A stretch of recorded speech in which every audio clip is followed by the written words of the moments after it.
Hello, welcome back to the channel, and today is a very special video for this channel because it is the 400 subscriber special. Thank you all so much for the support over the last year and a half, and it's kind of crazy that we have hit this milestone just a year and a half into this channel even existing. So thank you all so much for the support on this channel. Let's try hit 500 by the end of the year. It may not be possible, but we will certainly try. So thank you all for the support again, and for this 400 subscriber special, I put out a post on Facebook yesterday asking people if they had any questions about the channel, how I call games, or just some general thoughts on things. And so today I have 10 questions, yes, 10 questions that fits those categories. So yeah, let's jump straight into it. What is your ideal job in broadcasting?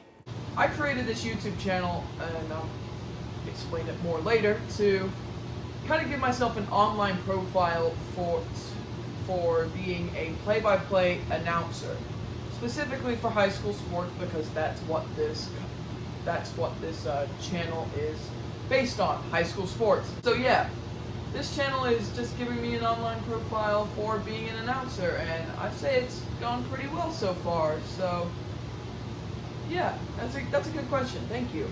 If you could interview anyone in the sports industry, who would it be? This is a really hard question, and even before pressing record on this video, I was like, what am I gonna say for this question? It's very hard. But I have come to the conclusion that I will say LeBron James, and two reasons for that. One, because I'm a Los Angeles Lakers fan, and so obviously I would want to interview one of the greatest players of all time that just so happens to play on the LA Lakers. But also because he is one of the greatest players of all time in basketball, the all-time leading scorer in the NBA, 4-time NBA champion. And yeah, just an amazing player, and I'm pretty sure he's a great guy off the court as well. And so yeah, he would just be a great player to interview.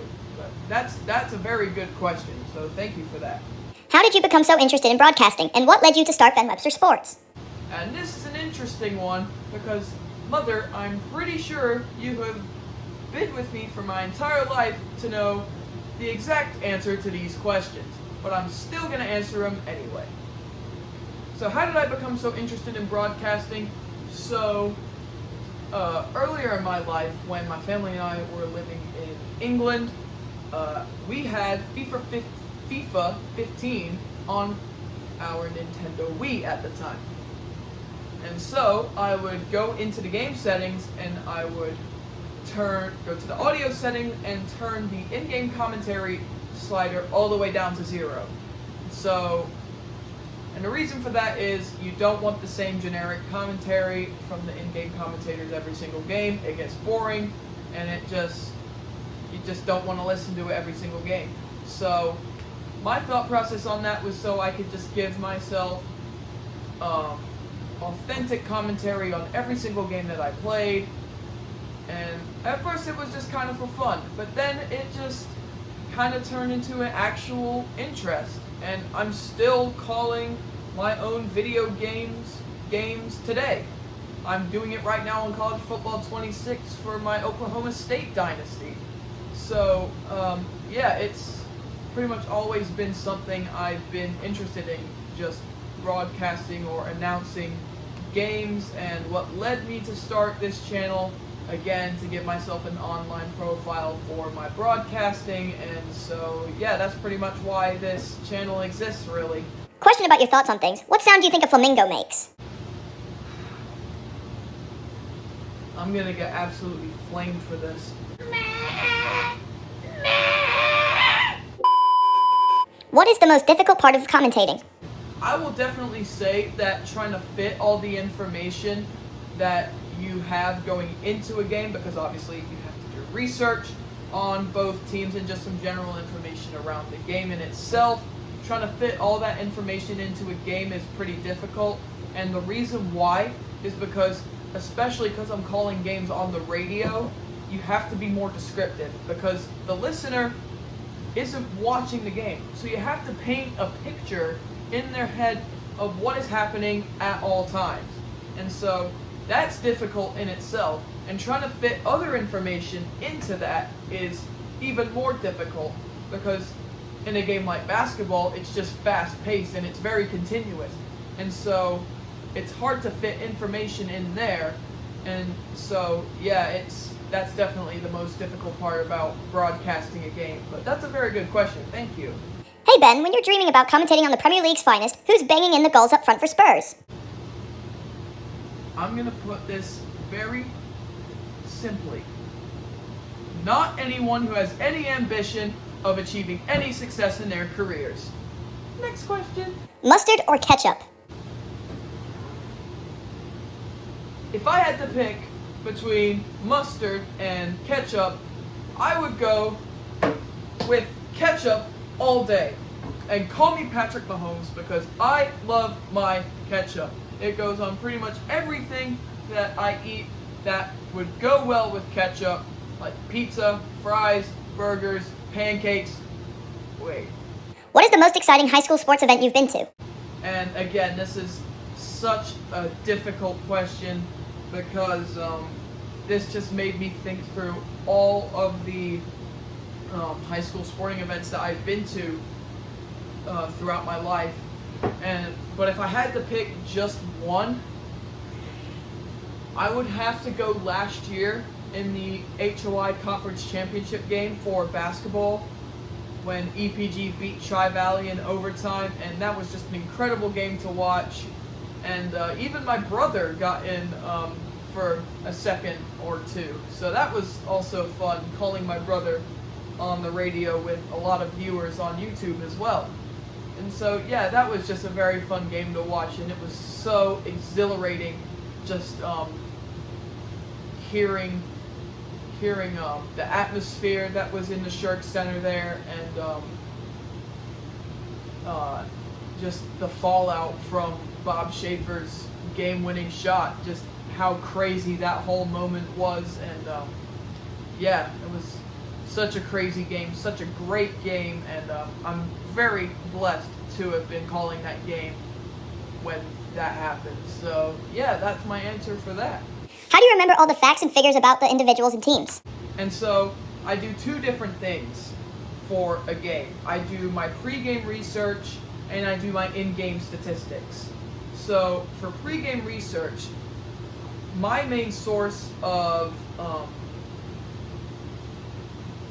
information is on MaxPreps. It's a app/website that you can go on, and it's one of the best sources that you can get for high school sports. And they will have game-by-game scores and just team schedules on there, and sometimes they'll have statistics on there as well. It really depends on which school you're looking at. But yeah, I get all my information, pre-game information, from MaxPreps, and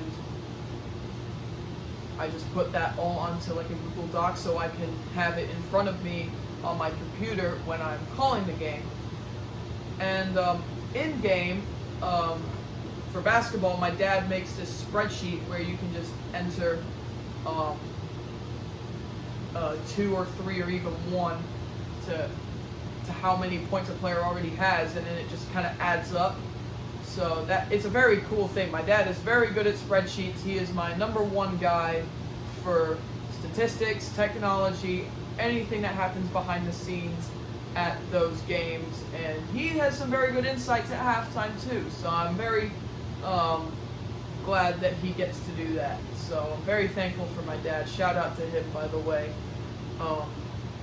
And so yeah, for football, I have this stat sheet, and I can just write down how many yards, key plays that have happened during the game, and yeah, just statistics from the game as well. I can go into more depth once we get closer to the football season, but yeah, that's kind of how I remember all those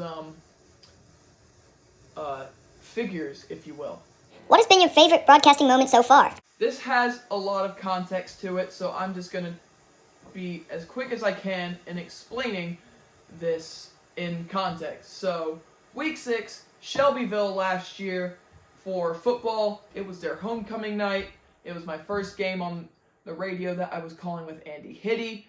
And so, it was a 2-hour drive down to Shelbyville, and if that wasn't tiring enough, we had to carry all the equipment up to the second floor of this storage shed, kind of. And Andy, you can correct me if I'm wrong in the comments. And just quick side note, Andy Hitty is such a great guy to call a game with, and I cannot wait to call games with him again this year. And we're actually going to have a video together on this channel within the coming weeks, so stay tuned for that one.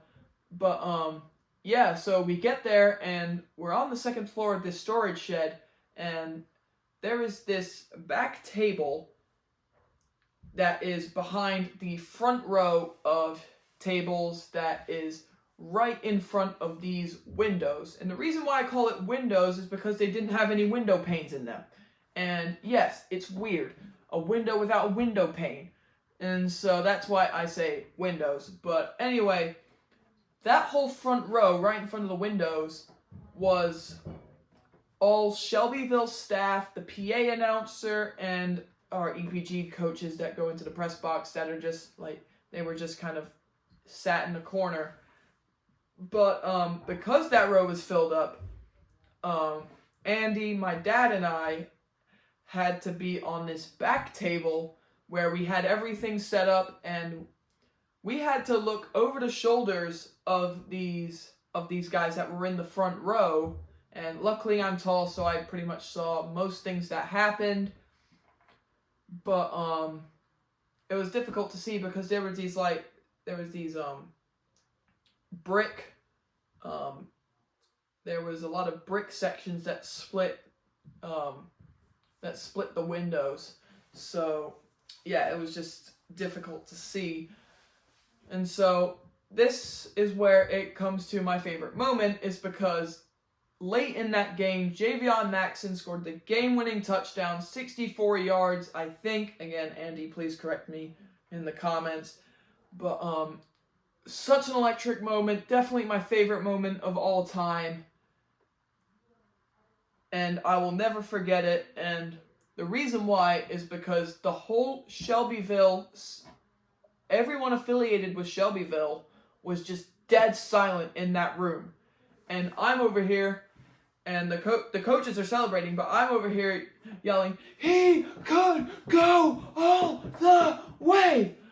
And yeah, that was such a great moment, such an electrifying play by Javion Maxson, and it was just complete by this awkward moment in the press box. So that is my favorite broadcasting moment so far.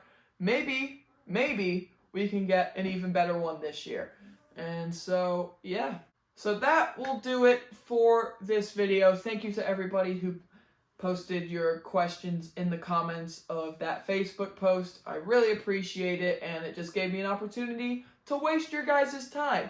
And so, yeah, thank you again for 400 subscribers. I really appreciate it, and let's try and get to 500 by the end of this year. Again, may not be possible, but we will certainly try. So if you haven't subscribed already and you're watching this video, please hit that button. Make sure you hit the like button as well. And also, turn on that notification bell if you haven't already so you don't miss a video. And that will do it here on Ben Webster Sports. A lot of big videos in the coming weeks. And goodbye. Yeah, drinking dope turned me to a